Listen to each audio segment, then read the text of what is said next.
Hey there everyone, East here again, and back on the KTM. Go for a little ride here.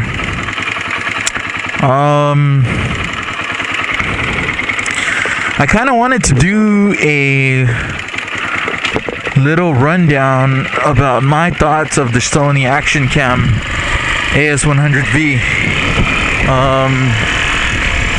I know the first video that I posted kind of had a rundown between the Sony Action Cam and the GoPro, but now that I've used the Sony Action Cam for pretty much as long as I've used the GoPro, I have a little bit more better of an understanding on, you know, what I like about it and what I don't like about it. I gotta tell you guys though, man, I love this camera. I think if I was ever to go back to the GoPro, the new version of the GoPro, it almost, I mean, it has to bring a lot for me to switch over. Let's just see.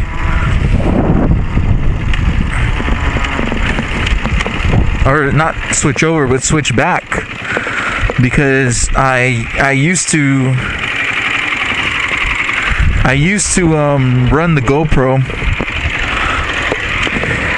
and as I said in my other video, my first video, I loved that camera because that's what it was available. Oh man, that's a lot of rain coming. Anyway, so now that I have this camera, it's a whole different experience, because the GoPro didn't have the audio capabilities that this camera has. At least waterproof audio capabilities.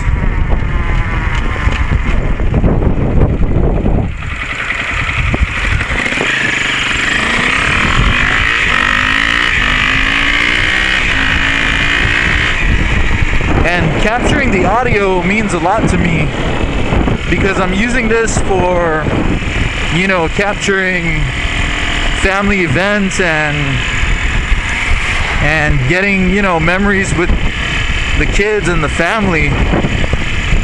And, you know, whereas the GoPro only caught the picture, caught the video. It did capture some audio, but it was very, very hard to understand and very muffled. Another great thing about this camera is, you know, right now, even if the rain hit us, I wouldn't be too worried about my camera getting all wet, because it has waterproof capabilities outside of the case, which is how I'm running it right now. It's no case. Now the mic wire is plugged in, but what I would do is I would unplug the mic and just shut the door, because it has like a little bit of an O-ring. Now it's not, you cannot submerge the camera outside of the case, but it is splash proof, which means you can get it a little bit wet and it's not going to hurt the camera. Where if you did it on another camera, it might hurt it. Now, like I said, the audio capability is huge. Another factor that keeps me with using the Sony is the stabilization. I mean, there's another video that I made, and you can see my helmet jumping all around, but the main picture in the frame is staying still. And that's due to the stabilization built in on the camera. I'm not doing that on post-editing. In fact, I'm not doing any post-editing, which is awesome, because I want to take my time getting the content and putting it out there. You know, I don't want to spend 2 hours capturing the video and then 4 hours in production. You know, that's just not what I want. I want a camera that would get me the video that I can use right away and just put it up there.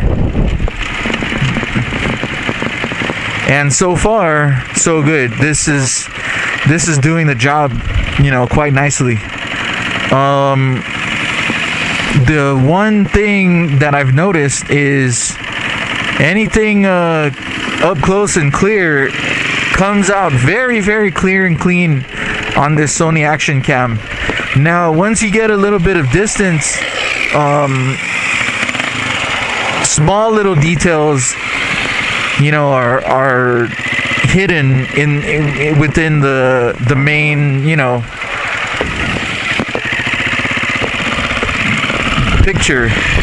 So I'd say maybe 100 to 200 yards out, if I was to put, like, let's say something that didn't really contrast with the background, like let's say I put a brown ball in the green grass, it wouldn't really pick it up that well. And the reason I'm saying that is because a couple times in a video I've pointed out details, and then when I go back to look at the video, I really can't see what I was pointing at. It's no big deal though, because it captures the main, the main picture that I'm trying to portray and show.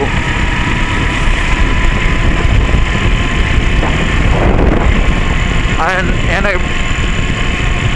I didn't notice it on the GoPro because I don't think I was looking for it,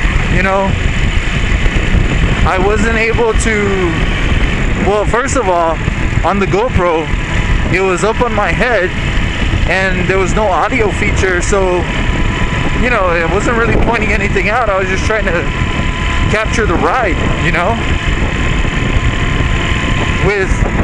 With this, wipe down the lens.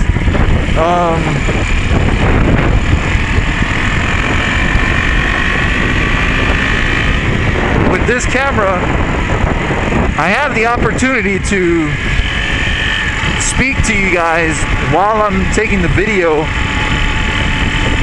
So now I'm looking out for details and I'm trying to point them out to you guys to see.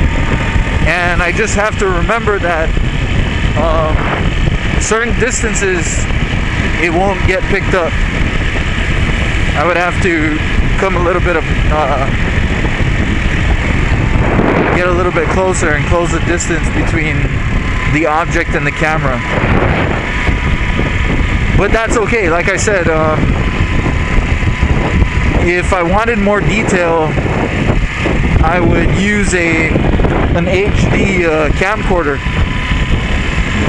with zoom capability. Now this version is the R version. It did come with the remote for your wrist, kind of like a wristwatch remote that you can see the picture live. And it's not like the GoPro. That's another thing I wanted to say, is it's not like the GoPro app where you turn the camera and then, like, I don't know, half a second later you see the picture moving on your phone. It's not like that. On the Sony Action Cam, it's live view, It's pretty much as you're seeing it. When you turn it, you'll see the frame turn pretty much at real time. There's no delay. And it came inclusive with the whole package. If you get the, I think it's AS100V R, if I'm not mistaken. So all that in the package, I picked it up for $320. I think I got it on sale. Normally it's like I've seen it on average like 350, 360. But man, what a great value with all the capabilities, especially the audio.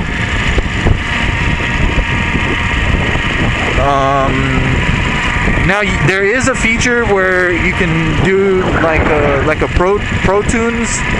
I totally forgot what it's called on this camera. It's Pro something, but you need I think it's a 64 gig card if I'm not mistaken. I'm not sure. You can look it up, but then you can, you know, capture, I guess, raw and then do a lot of fine tuning.